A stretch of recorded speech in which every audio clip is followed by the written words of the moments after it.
butter. Just butter. All right, today we're gonna review the Sprindex, or Sprindex, or it's like a Rolodex, but for your spring.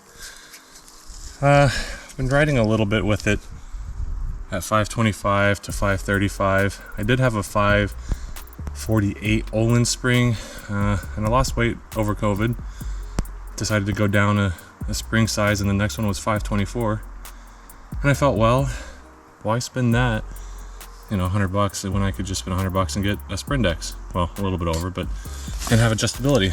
So, I mean, the concept is simple. You gotta twist this, which is really hard to twist when it's on the bike. And you set your spring rate. It's hard to do with one hand. But right now I've been riding with 525, and it's definitely noticeable. I did 535 a little bit here and there doing jumps, but for trail, I mean, it's been working really well. So we're gonna hit up the trail again and go down, let's see, Little Bear, Big Bear, over here at Bear Brook in New Hampshire. Let's do it. All right, we're at the head of Little Bear and we'll meet up to Big Bear Trail. But as mentioned, I'm gonna give this a 525 pound ride. I've played around with 535. It seems to work well. I can definitely notice the changes. I'm also testing with a new GoPro Hero 9, so hopefully this comes out nicer than the 7 did and less clinking.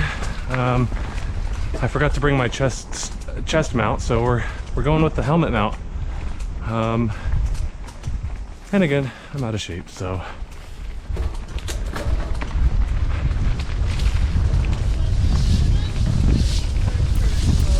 Hi. All right. Let's keep going.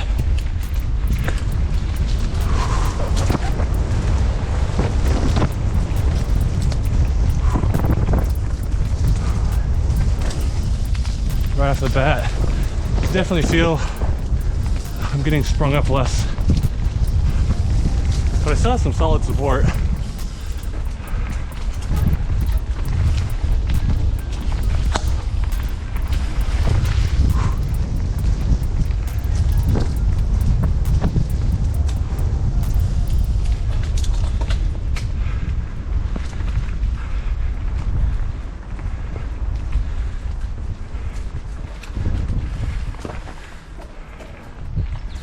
I'm a little out of shape from not doing much over winter, that's for sure.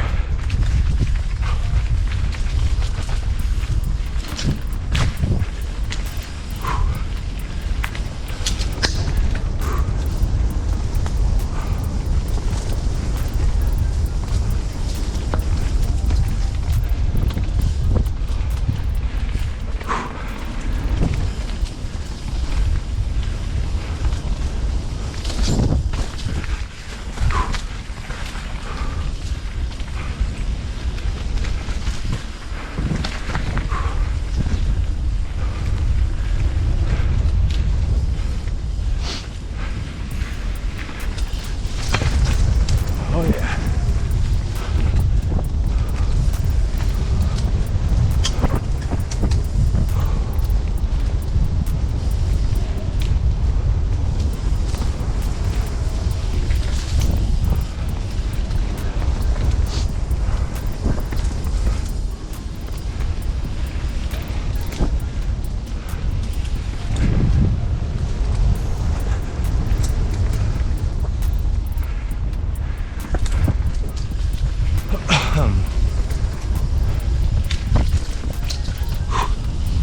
There we go. Nice and stuck to the ground. I like that. I'm not really getting bounced off of roots or rocks. So I could tell immediately that, you know, the 548 was too stiff, and the 525 is definitely more plush.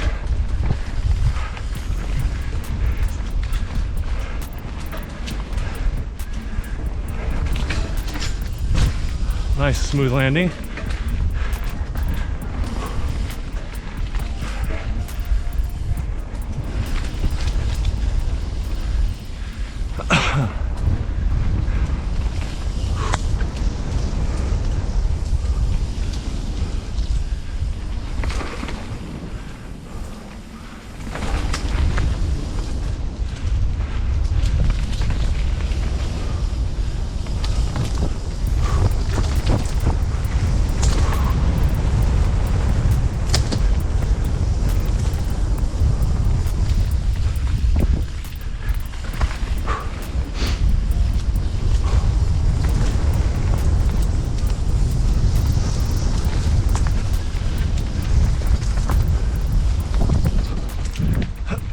the wrong gear.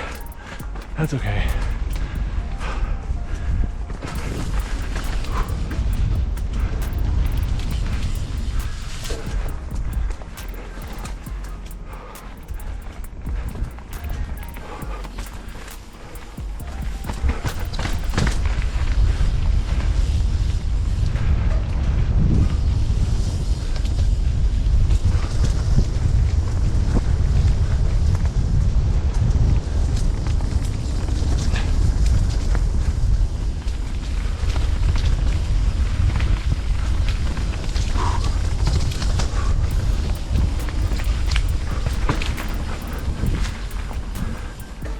And that is it.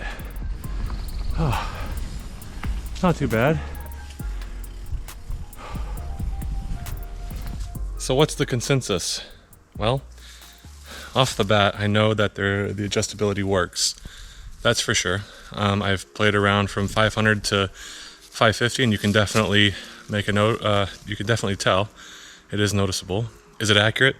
Some people say it is. Some say it's plus or minus 10%, but for me, doing these kind of trails, doesn't really matter. I will say, if I'm at Highland, when I go to Highland, I will be cranking it up a little bit because I will be hitting much bigger jumps. But for trail riding, the plush side worked really well. Coupled with the Ohlins, dampening here. This shock is surprisingly really good the way I have it currently dialed in. Spring rate, again, 525. I leave this fully open. Again, the dial is, my only complaint with this is this dial is really hard to turn with just one hand. In fact, it's really hard to turn with just two. I don't know why. I plan on reaching out and asking Sprindex, because I've seen people just turn them with one hand and I cannot. So other than that, I mean, the only other thing I wish I had, I suppose, would be the yo-yo, and just to measure my usage here and dial it in, because you want full travel. But I mean, otherwise, it's worked really well on my common saw. So that's it. I'll do a follow-up review, and for reference, I'm about 200 pounds kitted, and I should be around 530 pounds on this specific bike. Remember, you have to get the spring that works for you and your bike, and if you're not sure, contact the manufacturer of the bike or of the spring, or someone, or use a calculator online if you're if you know how. They can be tricky. All right.